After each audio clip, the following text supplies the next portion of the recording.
સુરતમાં વધી રહેલી ચોરી સહિતની ઘટનાઓ વચ્ચે જૈન મંદિરમાં ચોરીની ઘટના બની હતી તો ચોરો સીસીટીવીમાં પણ કેદ થયા છે. સુરતમાં ઘણા સમયથી ચોરી સહિતના બનાવમાં વધારો થઈ રહ્યો છે ત્યારે સુરતના અડાજણ વિસ્તારમાં જૈન મંદિરમાં ચોરીની ઘટના બની હતી.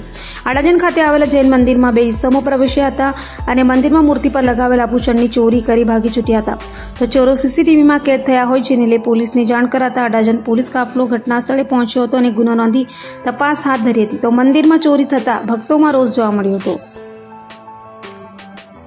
અડાજણ પોલીસ સ્ટેશન વિસ્તારમાં રામજી મંદિર ઓવારા પાસે જૈન દેરાસર આવેલું છે. એમાં જે ગુરુજીનો જે પાવન જગ્યા છે એમાં ગઈકાલે રાત્રે બે ઈસમોએ પ્રવેશ કરેલો છે અને એમણે જે દાનપેટી હતી એ દાનપેટી તોડી અને એમાંથી રોકડ રૂપિયા અને જે બે મંદિરમાં જે મૂર્તિ લગાવેલી છે એમાં આઈબ્રોમાં સિલ્વર કલરનો આઈબ્રો લગાવેલી હોય છે, સિલ્વરની ચાંદીની.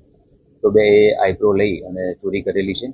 સીસીટીવી કેમેરામાં હાલમાં બે ઈસમો દેખાય છે. એ બાબતેની તપાસની કામગીરી ચાલુમાં છે.